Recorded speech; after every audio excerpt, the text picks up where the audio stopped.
ये चाहे खातिर नहीं खेला जाए बताओ तू नहीं जाने निकल आई जैसे देखो मानदनी के बड़ जेठ बानी तू लोग छोट बाड़ू जो केनी से कोनो सामान त लाके हम दे हम छोट बानी जे त का हो गइल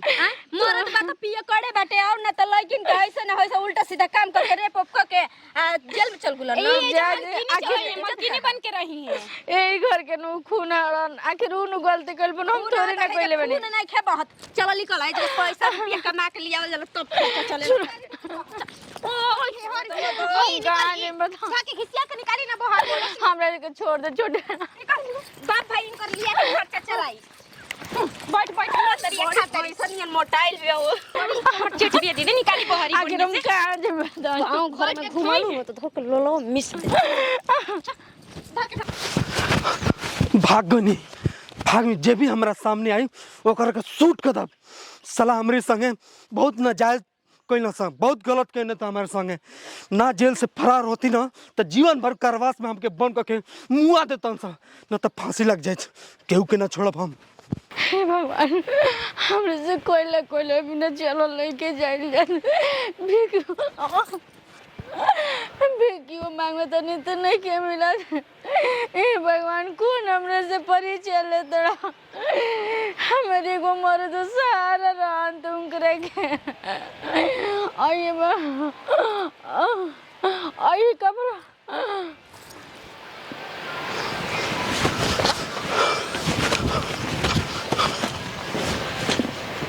अरे औरत काबिल बैग रहा है ए रुको पानी मारे दा अरे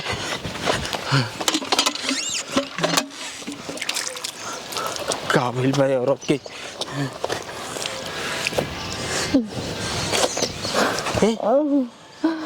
पानी नारी पानी पानी अरे पानी पानी पानी पानी रुक जा पानी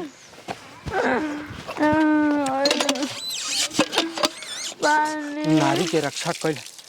फर्ज पानी ए उठा पानी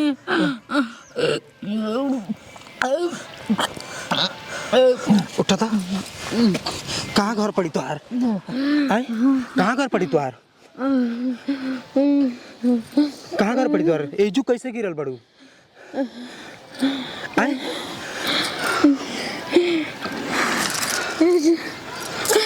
जी रउआ हमरे के ना पहुंचने अरे रउआ कैसे रह जाए आगुनी जी रउआ तो जेल में रही नु तू हमरा के चिन्हा तड़ू रोके के बेल करलो अरे हमरा और मेहरारू जी ने के चिन्हा हमरा के मेहरारू अरे राउर गोइला के बाद में हमरे के छुटकी घर से मार और के निकाल देले भाई सो अरे अरे चंदा तू ए ए चंदा तू हां जी अरे जी उठ उठ उठ तो उठ तो नहीं जी मैं को ई का बोल बता रहा संगे अरे हमरा के बताइबू हमरे के घर से निकाल देले भाई सो जी तारा के हम कोयले पेले बिन भोट कर दूनी अरे घबरा मत देखा तार साथे अन्याय भइल बाटे जी का बोला बोला जी हम जियल नहीं की जाता हमरे के मार दे रहुआ हम आ गेल बानी ना देखो हम जेल से छूट के आ गेल बानी जेल से छूट के ना हम जेल से फरार होके आइल बानी चलता घर चलता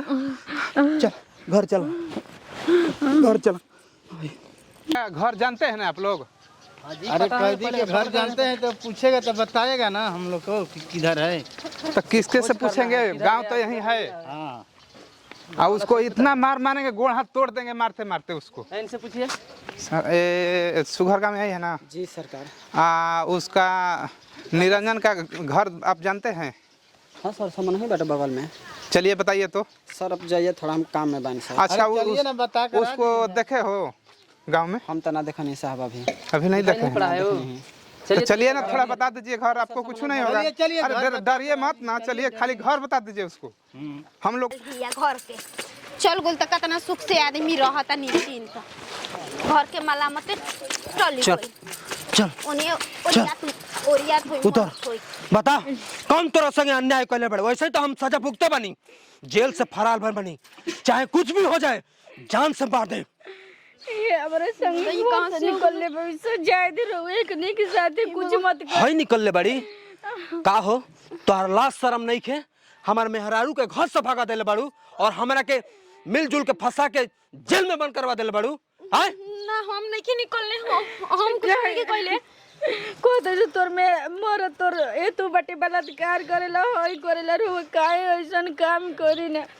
ए दीदी बताई दीदी देखा तोहन लोग के छोड़म ना ठीक ना हमरा पर खून का इंजाम लागल बाटे तोहन लोग के छोड़म ना अरे हाय देखा पिए काड़वा नतिया मुड़िया उठे है जा का करेले रे चुप कर बकवास मत कर हाय देखा डाका तो नतिया बलात्कार हमार मेहरारू के काम बगल रहलो तोहन लोग हां का करी कमा के धइले बड़ा घरवा में चावरे को खर्च धइले बड़ा ई मेहरानू के खियाई हम हां हमार मरद खटता हो दिन रात एगो कइले बाटे हां चलो लेके चल से बाहर निकल जा ठीक है घर से बाहरी ना अब तू हमारा पर इल्जाम लगाओ तो झूठा में इल्जाम में फंसा देलू हमारा के बलात्कार हम कइले बनी हां अरे नातियू बड़ा नीमन ना बड़ा तू हरा के हम देखा घर के और बन के छोड़म ना सब एक बा और छोट देख लिया आइल बड़ा अरे हटा कैसा ने भाई के गोल लगल जला हां अरे हमनी के नाक कटा के रख देले बाबा अरे कोई भी कुछ भी कर बाहर मेरे बाहर ही निकल अरे ना निकलम कैसे निकली हम घर कैसे निकली कैसे निकली हो कैसे निकली हम हां कैसे निकली तुम्हें जेल तोड़ के भागे है ना अरे रहना सुधारी अरे साहब हम बेगुनाह बानी अरे साहब खाई कर दी अरे इला लोग हमरा के झूठा के इल्जाम में हमरा के फंसौले पड़ी जा जेल से क्यों भागा तू हम अरे साहब जेल से क्यों भागा है अरे सब तू जानता है ना कानून को जानता है ना कि कितना ये साहब महंगा पड़ता है हमारे सामने बहुत गलत भइल बाटे रउआ सब समझी जा हेने आ जाएंगे साथ ले चला रहे सर हेने आ जाएंगे कोर्ट में होगा आप कोर्ट में इंसाफ होगा ना तू अपने से इंसाफ करेगा यहाँ पे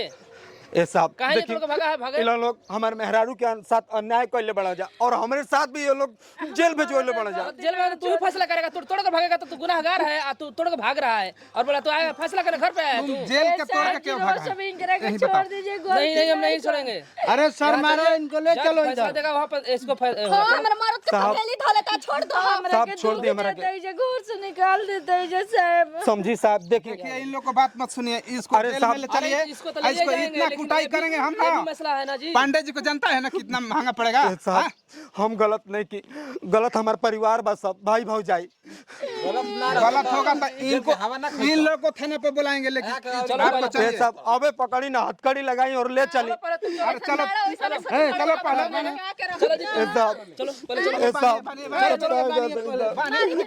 ए साहब ए साहब चंदा ए चंदा देखिए साहब चंदा चंदा